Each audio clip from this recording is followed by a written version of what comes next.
ஞானானந்தமயம் தேவம் நிர்மலஸ்படிகாகிருதியும் ஆதாரம் சர்வ வித்யானாமயகிரியம் பாஸ்வகை. நமஸ்காரம். நெக்ஸ்ட் ஜென் அஸ்ட்ரோ டிவி நேயர்களுக்கு அஸ்ட்ரோ கேஎஸ்ஐங்கரின் பணிவான நமஸ்காரங்கள்.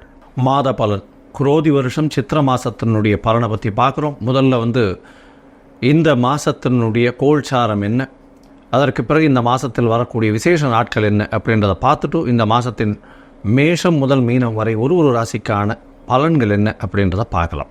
இந்த மாதத்தின் கோல்சாரம் அப்படின்னு எடுத்தோமேயானால், மேஷ ராசியில் சூரிய பகவானும் குரு பகவானும், கன்னியில் கேது, கும்பத்தில் செவ்வாய் சனி, மீனத்தில் 3 கிரகங்கள், அதாவது சுக்கிரன் புதன் மற்றும் ராகு. இது இந்த மாதம் ஆரம்பிக்கும் பொழுது வரக்கூடிய கோல்சாரம். பொதுவாகவே மாத பலன்னு சொல்லும்போது 4 கிரகங்கள், அதாவது மாத கிரகங்கள்னு சொல்லக்கூடிய சூரியன் செவ்வாய் சுக்கிரன் புதன், இந்த 4 கிரகங்களுடைய மாற்றங்களை வைத்து சொல்லுவோம். நம்ம சௌரமான மாதம்ன்றதை கடைபிடித்து கொண்டு போகிறோம். அதனால் சூரிய பகவான் மீனத்திலிருந்து மேஷத்திற்கு வரும்பொழுது, அதாவது அஸ்வினி 1ஆம் பாதத்திற்கு வரும்போது சித்திரை மாதம் முதல் மாதமான, அதாவது சித்திரை அப்படின்றது வருடத்தின் முதல் மாதமாக கொண்டாடப்படுகிறது. தலை, அதாவது மேஷ ராசி தலை பாகமாகவும் இது மீன ராசி கால் பாகமாகவும் கொண்டாடுறதுனால மேஷராசியினுடைய முதல் நட்சத்திர பாதத்திற்கு வரும்போது, சூரிய பகவான் வரும்போது அதை அந்த மாதம் பிறக்கிறது, அந்த வருஷம் பிறக்கிறதுன்றதையும் எடுத்துக்கிறோம். இப்போது அந்த மாதத்தினுடைய பலன்களை பார்க்கலாம். இந்த மாதத்தில் வரக்கூடிய கோல்சாரத்தினுடைய மாற்றங்கள் என்ன அப்படின்றத பார்ப்போம். செவ்வாய் 22/4/2024 பார்த்தோம்னா செவ்வாய் கும்பத்திலிருந்து மீனத்துக்கு போகிறார். அதற்கு பிறகு 25/4/2024 சுக்கிர பகவான் மீனத்திலிருந்து மேஷத்துக்கு வருகிறார். அதற்கு பிறகு 6ஆம் தேதி 6/5/2024 புதனுடைய மாற்றம், அதாவது அவரும் மீனத்திலிருந்து மேஷத்துக்கு போகிறார். இதுதான் இந்த மாதத்தினுடைய மாத கிரகங்களுடைய பயிற்சி. இதை தவிர பார்த்தோம்னா 1/5/2024 ஒரு வருட கிரகத்தினுடைய பயிற்சியாகுது இந்த மாதத்தில். அது குரு பகவான் மேஷராசியிலிருந்து ரிஷபராசிக்கு போகிறது, பெரிய விசேஷத்தை கொடுக்க போகிறது. அதுக்கு தனியாக குரு பயிற்சி பலன்கள் தனியாக போடுறேன். இப்போ நம்ம மாதத்தினுடைய பலன்களை பார்க்குறோம். இந்த மாதத்தில் பார்த்தோம்னா வரக்கூடிய விசேஷ நாட்கள் என்ன அப்படின்றத பார்க்கும்போது, சித்திரை எப்படின்னு சொல்லும்பொழுது சித்ரா பௌர்ணமி விசேஷம். சித்ரா பௌர்ணமி அப்படின்றது இந்த மாதத்தில் 23/4/2023 அன்றைக்கி வருது. அன்றைக்கே வாஸ்து நாட் கார்த்தால 8:04 9:34 வரலும் இருக்குது. அதாவது 1.5 மணி நேரம். பொதுவாகவே வாஸ்து பகவான் நித்திரை விடும் நேரத்தை சொல்லக்கூடிய காலகட்டம் 1.5 மணி நேரம். இதை 5 பாகமாக பிரிச்சுக்கிறார். 90 நிமிஷத்தை 18 நிமிஷமாக 5 பாகமாக பிரித்து கொண்டதன் போக, அவர் கண் விழிக்கும் நேரம், கண் விழித்து காலை கடன் முடிக்கிறது, குளிக்கிறது, அதாவது ஸ்நானம் பண்ணுறது, அதற்கு பிறகு கடவுளுக்கு பூஜை பண்ணுவது, அதற்கு பிறகு அவர் அதாவது சாப்பாடு சாப்பிட்றது, அதாவது போஜனம், அதற்கு பிறகு இந்த தாம்பூலம். இந்த தாம்பூலம் பண்ணும் நேரமும் சரி, போஜனம் பண்ணும் நேரத்திலையும் எந்த ஒரு ரிக்வஸ்ட் நம்ம கொடுத்தோமே ஆனாலும் அந்த இது வெற்றிகரமாக நிறைவேறும். அதாவது கடைசி 36 நிமிஷத்தில் இந்த வாசக்கால் நடுறது, அதை தவிர புது கிரகப்பிரவேசம், வீடு, இந்த மாதிரியான விஷயங்களில் பண்ணுறது, புது மனை புகுவிழா பண்ணுறது, இந்த விஷயங்கள்லாம் பண்ணும்பொழுது அன்றைக்கி எந்த ஒரு இது இருந்தாலும், அதாவது அஷ்டமி நவமியாக இருந்தாலும் சரி, அதாவது திதி வாரம் நட்சத்திரம் எதுவுமே பார்க்காம அந்த வாஸ்து நேரத்தின் பொழுது செய்யும் பொழுது எல்லா காரியங்களும், அந்த வீடு கட்டுதல், வீடு, அந்த மாதிரியான விஷயங்களுக்கு சக்ஸஸ்ஃபுல்லாக அமையும் அப்படின்றது வாஸ்து புருஷன் கண் விழிக்கும் நேரத்தில் சொல்கிறோம். அந்த கடைசி 36 நிமிஷம் ரொம்பவும் முக்கியமானது. இதை தவிர பார்த்தோன்னா 21ஆம் தேதி மதுரை மீனாட்சி அம்மன் திருக்கல்யாணம். ஏன்னா இந்த மாதம் பார்த்தடையானால் சித்ரா மாதத்தில் திருக்கல்யாணம், மதுரை மீனாட்சி அம்மன் திருக்கல்யாணம் நடக்கும்.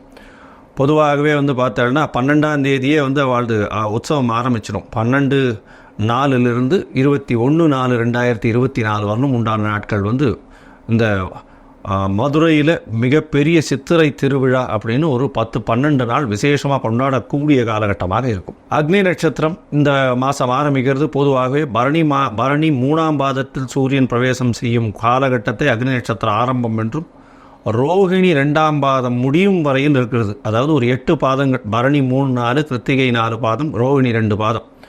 இந்த 8 பாதங்கள் சூரியன் பிரவேசித்து சஞ்சாரம் செய்யும் பொழுது அக்னி நட்சத்திர காலம், அதீதமான வெயில் இருக்கும். இந்த காலகட்டத்தில் எந்த ஒரு விசேஷங்களையும் பண்ணுறது இல்லை, அதாவது எந்த சுபங்களையும் பண்ணுறது இல்லை. அதாவது கல்யாணம், காது குத்தல், அதாவது எல்லா விதமான எந்த ஒரு வீட்டில் நடக்கக்கூடிய சுபகாரியங்களும் அந்த காலகட்டத்தில் பண்ணுறதில்லை. அதை தவிர்த்து அதற்கு பிறகோ அதற்கு முந்தையோ பண்ணுறது தான் வழக்கம். இந்த மாதத்தில் பார்த்தோன்னா அக்ஷய திருத்தியை வருது. அக்ஷய திருத்தியை அப்படின்னு சொல்லும் பொழுது அமாவாசையிலிருந்து வளர்பிறை திருதியை 3ஆம் நாள், அதாவது 8/5/2024 அன்னைக்கு அமாவாசை. அமாவாசை சித்திரை அமாவாசையிலிருந்து 3ஆவது நாள் 10ஆம் தேதி வெள்ளிக்கிழமையாகவும் வருது. துவரம்பருப்பு, வெல்லம், அரிசி இந்த மாதிரியான விஷயங்கள் வாங்கிறது. நார்மலாக வெள்ளிக்கிழமை அரிசி வாங்க மாட்டால் துவரம்பருப்பு, வெல்லம் இதெல்லாம் வாங்கி பெருமாளுக்கு வைக்கிறதும் தானம் கொடுக்கறது அன்றைக்கி ரொம்ப விசேஷம். சாப்பாடு இல்லைன்னா உங்களால் முடிஞ்சது துவரம்பருப்பு ஏதாவது தானம் கொடுக்கறது, இதெல்லாம் செய்யும் பொழுது வீட்டில் சுபிக்ஷம் வளரும் அப்படின்று கருதப்படுகிறது.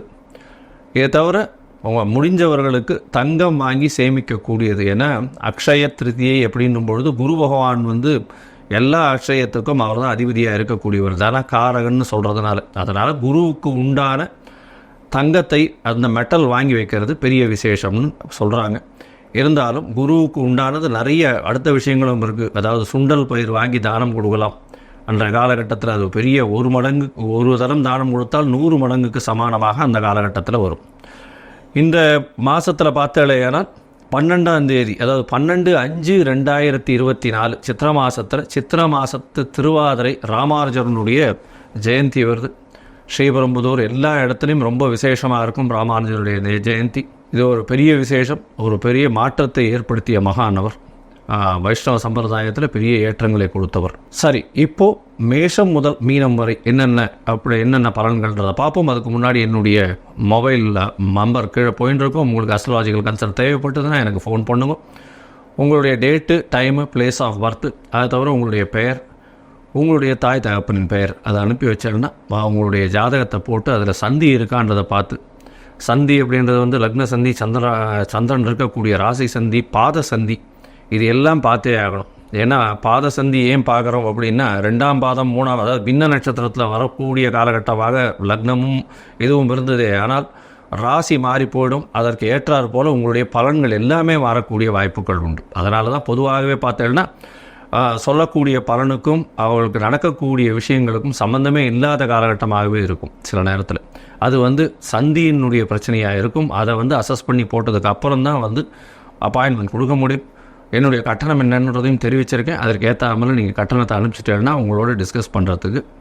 அதை தவிர எளிய பரிகாரம் என்ன, இன்றைய கோல்சாரம் உங்களுடைய தசாபுக்தி அந்தரம் சூக்ஷ்மத்தை வச்சு சொல்லக்கூடிய எளிய பரிகாரம் என்னன்றதையும் சொல்கிறேன். இப்போது மேஷம் முதல் மீனம் வரை 14/4/2024 13/5/2024 வரை உண்டான சித்திரை மாதம் குரோதி வருஷத்தினுடைய பலன்களை பார்க்கலாம். மேஷம், அஸ்வினி, பரணி, கிருத்திகை இந்த 3 நட்சத்திரம் 9 பாதங்களை கொண்ட ராசி. ராசியின் அதிபதினு சொல்லக்கூடிய செவ்வாய் பகவான் இந்த மாதம் ஆரம்பிக்கும் பொழுது 11ஆம் இடத்துல இருக்க ரொம்ப விசேஷம். அதற்கு பிறகு அவர் 12ஆம் இடத்துக்கு வரக்கூடிய காலகட்டத்தில் பார்த்தோம்னா பரிவர்த்தனை யோகம் அமையிறது. குரு பகவானும் செவ்வாய் பகவானும் பரிவர்த்தனை யோகத்தில் இருக்க 22ஆம் தேதியிலிருந்து செவ்வாய் பகவான் உங்களுடைய ராசிக்கு 12ஆம் இடத்துல 22/4 இருக்கார். இந்த காலகட்டத்தில் பார்த்தோம்னா 1ஆம் தேதி வரலும் பரிவர்த்தனை யோகம் அமையிறது. உடல் நலத்தில் நல்ல ஏற்றம் இருக்கும். 9ஆம் அதிபதி உங்களுடைய ராசியிலே இருக்கிறதுனால உங்களுடைய எல்லா விஷயத்திலும் ரொம்ப ஏற்றமாக இருக்கும். உங்களுக்கு புதிய பதவி, புகழ், அந்தஸ்து, கௌரவம்லாம் வரக்கூடிய காலகட்டமாக இருக்குது. ஏன்னா 5ஆம் அதிபதியும் உங்களுடைய ராசியிலேயே குரு சம்பந்தத்தோடு இருக்கிறது பெரிய விசேஷம். இந்த வாரத்தில் பார்த்தீங்கன்னா குழந்தை பிராப்தி ஏற்படக்கூடிய பாக்கியம் உண்டு. உங்களுக்கு திருமண பாக்கியம் நிச்சயமாக இருக்கும். குடும்பத்தில் நல்ல குதூகலமான இருக்கக்கூடிய காலகட்டமாக இந்த மாதம் சித்திரை மாதம் அமைகிறது. இந்த மாதத்தில் பார்த்தடையானால் சுக்கிர பகவான் உங்களுடைய ராசிக்கு 12ஆம் இடத்துல இருக்கக்கூடியவர், உச்சத்தில் இருக்கக்கூடியவர் உங்களுடைய ராசியிலேயே வரக்கூடிய காலகட்டமாக இருக்குது. 25ஆம் தேதி அன்னைக்கு பார்த்தோன்னா 25/4/2024 உங்களுடைய ராசிக்கே வரார். 2ஆம் அதிபதி 7ஆம் அதிபதி உங்களுடைய ராசியிலே இருக்கிறது ரொம்ப விசேஷம். ஏன்னா தனகாரகனும் 2ஆம் இடத்துல போய்டுறார். தனஸ்தானாதிபதி உங்களுடைய ராசியிலே இருக்கால் உங்களுடைய முயற்சிகள் அனைத்தும் வெற்றி பெறும். நீங்கள் நினைத்த விஷயங்கள் அனைத்தும் நிறைவேறும். இவ்வளோ நாளாக உங்களுக்கு பிரச்சனை மேலே பிரச்சனை இந்த மேஷராசிக்காரர்களுக்கு இருந்துகிட்டே இருந்திருக்கும். இப்போ கொஞ்சம் கொஞ்சமாக அது விலகி பண வரவிற்கு பஞ்சம் இருக்காது. பணம் தட்டுப்பாடு இல்லாமல் கொண்டே இருக்கும். பழைய கடன்கள் எல்லாவற்றையும் தீர்க்கக்கூடிய வாய்ப்புகள் நிச்சயமாக உண்டு. புதிய வேலை கிடைக்கக்கூடிய பாக்கியம் நிச்சயமாக இருக்கும். ஏன்னா 6ஆம் இடத்தில் இருக்கக்கூடிய கேது பகவானும் சரி, 6ஆம் அதிபதி அப்படின்னு சொல்லக்கூடிய புத பகவான் நீச்சத்திலிருந்து உங்களுடைய ராசிக்கு வரார். உங்களுடைய ராசிக்கு வந்து சுக்கிரனோடு சேர்ந்து சூரியனோடு சேர்ந்து உங்களுடைய ராசியிலேயே வந்து உட்காரக்கூடிய காலகட்டமாக இருக்கிறதுனால நல்ல ஒரு ஏற்றம். 3, 6 அதிபதியும் வந்து உங்களுடைய ராசியில் உட்கார்றதுனால முயற்சிகள் அனைத்தும் வெற்றி பெறும். புதிய கடன் வாங்கக்கூடிய வாய்ப்புகள் நிச்சயமாக இருக்கும். உங்களுடைய ராசிக்கு பார்த்தாலேயானால் போட்டித் தேர்வு எழுதுகிறவாளுக்கெல்லாம் நல்ல வெற்றி கிடைக்கக்கூடிய காலகட்டமாக இருக்குது. அதை தவிர உங்கள் இளைய சகோதரர்கள் மூலியமாக நல்ல ஒரு ஏற்றம், தாயின் உடல்நிலையில் நல்ல ஒரு ஏற்றம் இருக்கக்கூடிய காலகட்டம், தந்தையின் உடல்நிலையில் நல்ல ஒரு சுபிக்ஷம் கிடைக்கும், அதாவது நல்ல ஒரு ஏற்றம் இருக்கக்கூடிய காலகட்டமாக இருக்கும். பணவரவிற்கு பஞ்சம் இருக்காது. தொழிலில் அபரிமிதமான வெற்றி இருக்கக்கூடிய காலகட்டமாக இந்த மாதம் அமையிறது. இந்த மாதத்தில் பார்த்தீங்கன்னா உங்களுடைய முயற்சி செய்யக்கூடிய முயற்சி காரகன் அப்படின்னு சொல்லக்கூடியவர் வந்து உங்களுடைய ராசிக்கு 3, 6 அதிபதி அப்படியாக புதன் வந்து நீச்சத்திலிருந்து உங்களுடைய ராசியில் வர்றது பெரிய விசேஷம். இதன் மூலியமாக நீங்கள் எடுக்கக்கூடிய காரியங்கள் அனைத்தும் வெற்றி பெறும். உங்களுடைய ராசிக்கு 12ஆம் இடத்துல செவ்வாய் பகவானும் ராகு பகவானும் குருவினுடைய வீட்டில் இருக்கிறது இன்னும் விசேஷம். ஏன்னா குருவினுடைய வீட்டில் செவ்வாய் வந்து நட்பு வீடுன்றதுனால நல்ல ஒரு ஏற்றம் இருக்கும். வெளிநாடு வெளியூர் போகக்கூடிய வாய்ப்புகள் வரும். ஷார்ட் ட்ரிப் வெளிநாடு போயிட்டு வரக்கூடிய வாய்ப்புகள் வரும். திடீர் வேலை மாற்றம் வரும். ப்ரமோஷன்ஸ் வரக்கூடிய வாய்ப்புகள் உண்டு. ப்ரமோஷன்ஸில் உங்களுக்கு இன்க்ரிமெண்ட் வரக்கூடிய வாய்ப்புகள் நிச்சயமாக உண்டு. உங்களுடைய மேலதிகாரிகள் மூலியமாக பாராட்டப்படக்கூடிய காலகட்டமாக இந்த மாதம் அமையிறது. இந்த மாதத்தில் படிக்கக்கூடிய மாணவர்களுக்கெல்லாம் பெரிய ஏற்றம். அதை தவிர வந்து பேச்சாடலில் நல்ல ஒரு ஏற்றம் கிடைக்கும். அரசியல்வாதிகள், அரசியல் சார்ந்தவர்கள், மருத்துவர்கள், யூனிஃபார்ம் சர்வீசஸில் இருக்கிறவா, காம்படிட்டிவ் எக்ஸாம்ஸில் யூபிஎஸ்சி இதெல்லாம் வந்து அட்டன் பண்ணுறவாளுக்கெல்லாம் பெரிய ஏற்றமான காலம். ஏன்னா இந்த மாதத்தில் பார்த்தோன்னா உங்களுக்கு 2ஆம் இடமும் வலுப்பெற்று போகிறது. உங்களுடைய ராசியும் வந்து சுக்கிர பகவான் வந்துடுறார். அதனால் வந்து சிறு மனக்குழப்பங்கள் இருந்தாலும் கவலைப்பட தேவையில்லை. பண வரவிற்கு பஞ்சம் இருக்காது. இம்போர்ட் எக்ஸ்போர்ட் பிஸ்னஸில் பெரிய ஏற்றம் கிடைக்கக்கூடிய வாய்ப்புகள் உண்டு. அதாவது ரியல் எஸ்டேட் பிஸ்னஸில் பார்த்தோன்னா திடீர் ஜாக்பாட் மாதிரி பணம் வரக்கூடிய வாய்ப்புகள் இந்த மாதம் அமைய போகிறது. இந்த மாதத்தில் உங்களுடைய ராசிக்கு 9ஆம் அதிபதியே 2ஆம் இடத்துல போய் இருக்கிறதுனால உங்களுக்கு திடீர் லக்கு வரும். பாகியஸ்தானம் தந்தையின் மூலியமாக சொத்து வரக்கூடிய வாய்ப்புகள் இந்த மாதத்தில் நிச்சயமாக இருக்குது. மொத்தத்தில் இந்த மாதம் பார்த்தோன்னா பெரிய ஏற்றமான மாதமாக இருக்குது. இந்த மாதத்தில் தவிர்க்க வேண்டிய சில நாட்கள் அப்படின்னு சொல்கிறோம். அந்த தவிர்க்க வேண்டிய நாட்கள்ன்றது வந்து சந்திராஷ்டம நாட்கள். இந்த சந்திராஷ்டம நாட்கள்ன்றது வந்து சந்திர பகவான் 8ஆம் இடத்தில் மறையக்கூடிய காலகட்டத்தில் மதிகாரகன் மறைந்து இருக்கக்கூடிய காலகட்டம்னு சொல்கிறோம். இந்த காலகட்டத்தில் எந்த ஒரு புதிய முடிவும் எடுக்காமல் இருக்கிற விஷயத்தை அப்படியே கண்டினியூ பண்ணுறது நல்லது. வெளியூர் வெளிமாநில பிரயாணங்களை தவிர்க்கிறது நல்லது. ஒருவேளை பண்ண வேண்டிய காலகட்டாயமாக இருந்ததே ஆனால் நீங்கள் சந்திர பகவானுக்கு உண்டான எளிய பரிகாரங்கள் பண்ணிட்டு போகிறது நல்லது. எளிய பரிகாரம்னு சொல்கிறது அகத்திக்கீரை கட்டு வாங்கி அருகில் இருக்கக்கூடிய கோசாலையில் கொடுக்கறது மூலியமாக சந்திர பகவானுக்கு உண்டான பரிகாரம். இந்த சந்திராஷ்டம காலம் எண்ணிக்கை அப்படின்னு பார்த்தோம்னா 25/4/2024 அதாவது அன்றைக்கி சாயந்தரத்துலேருந்து 28ஆம் தேதி அதிகாலை வரணும் இருக்குது. இந்த காலகட்டத்தில் வந்து சந்திர பகவானுக்கு சந்திராஷ்டம காலம் இருக்கிறதுனால புதிய முயற்சிகள் வேண்டாம். நீங்கள் முருகப்பெருமானை வணங்கி வருவது ரொம்பவும் விசேஷம். அதை தவிர பார்த்தோம்னா இது சித்திர மாதம் அப்படின்றதுனாலே